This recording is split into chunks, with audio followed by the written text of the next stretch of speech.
In this clip, the old man is sitting on a cart which is at rest, but as he throws a ball in front of him, the cart moves back. The man exerts force on the ball. At the same time, the ball exerts the force on the man.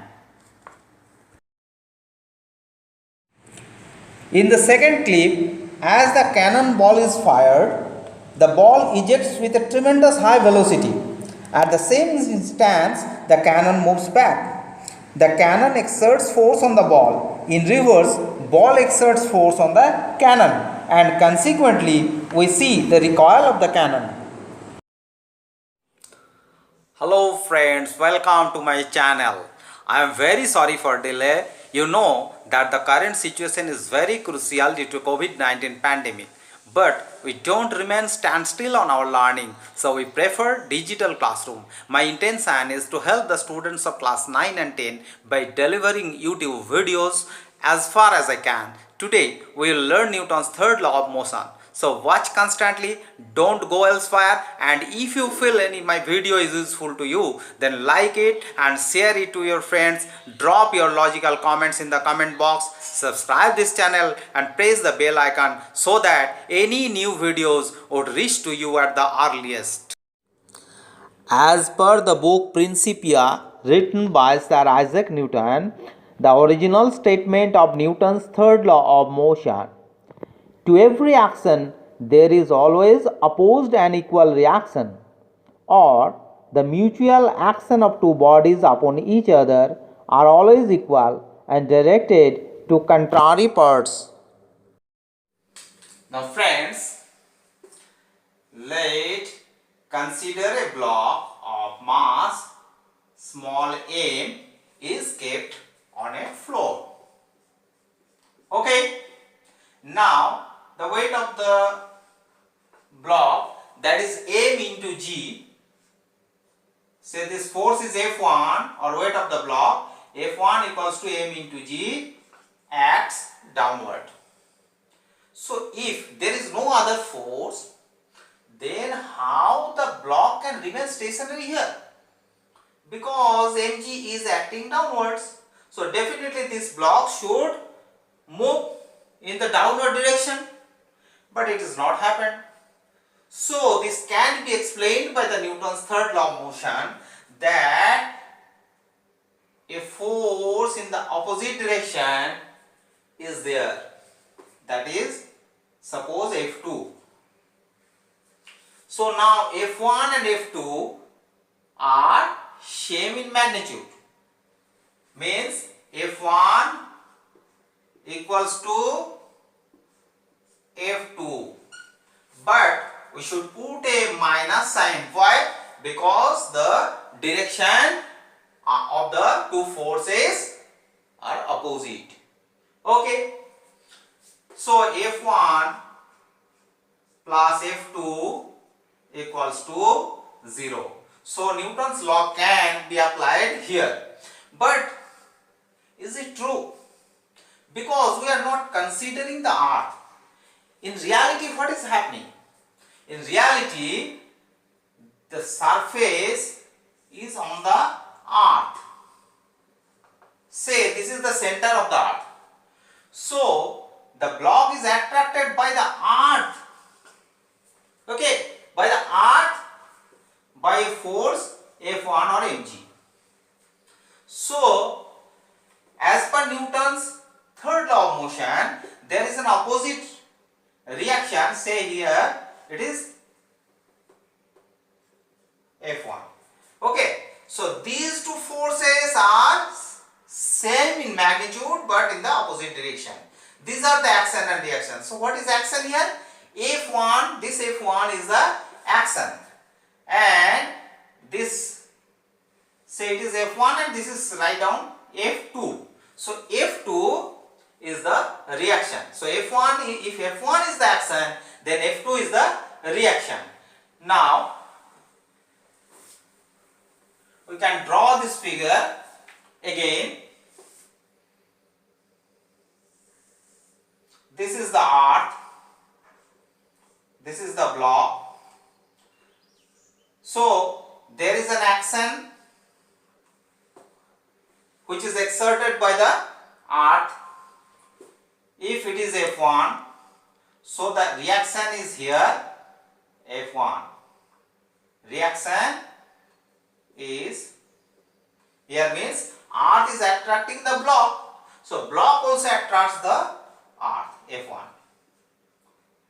So these two forces, say it is F2. So the value of the F1 and F2 are same in magnitude but different in directions. So these are action and reactions. If F1 is action, then F2 is the reaction. Now due to contact, if the surface was not here, then there was a movement. Definitely there is a movement, because F1, there is a force F1, and here is also a force F2, though it is similar, same in magnitude, but there will be acceleration of the earth as well as of the block. But since the surface is here, so there is another action reaction, means the block puts an action, suppose F3, then a reaction here is F4. So in reality we should not write that a block is here, we ignore the earth and we say this is the action and this is the reaction, what we used to say in normal practice. Let an object of mass small m is here. Is here means above the earth's surface. What we used to see that the ball falls on the earth. Why? Now due to the attraction of the earth on the ball. Now as per Newton's law of gravitation, we know that the ball attracts the earth as well as the earth attracts the ball. They mutually attract each other. But we see the ball falls on the earth, but the earth does not move. Why? Now say the mass of this body or object is small m and the force experienced by the ball is F1. Okay. Now this is earth. Suppose mass of the earth is capital M and acceleration equals to A2, and the force experienced by the earth due to the attraction of the object is F2. Now acceleration of this ball A1 equals to how much? Force by mass, that is F1 by small m, and acceleration of the earth is A2 equals to F2 by capital M, right? So acceleration of for this object is F1 by small m, and acceleration for this object means earth here, that is F2 by capital M. Okay. Now since as per Newton's third law of motion, F1 equals to F2.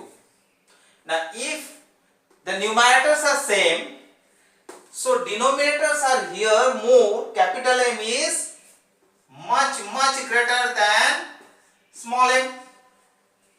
So definitely this fraction will be very less compared to this one, right?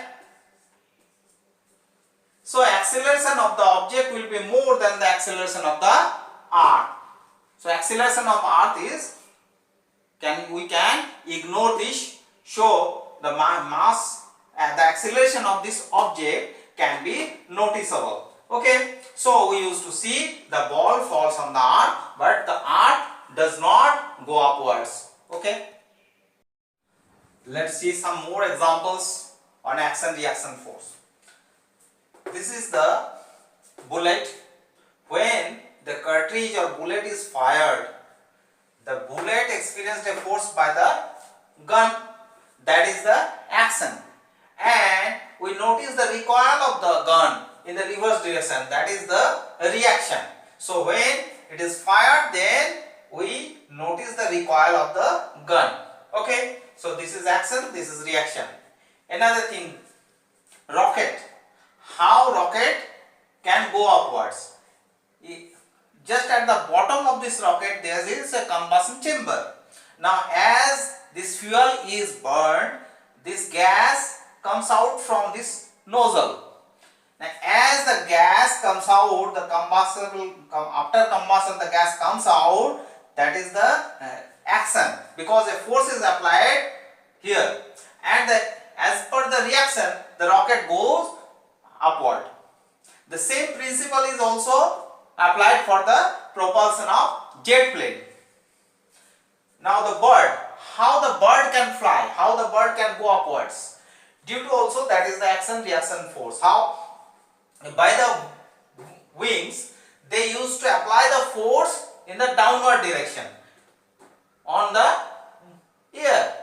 Now as the bird applies downward force on the air also exerts a force just at the opposite of that action, that is the F reaction.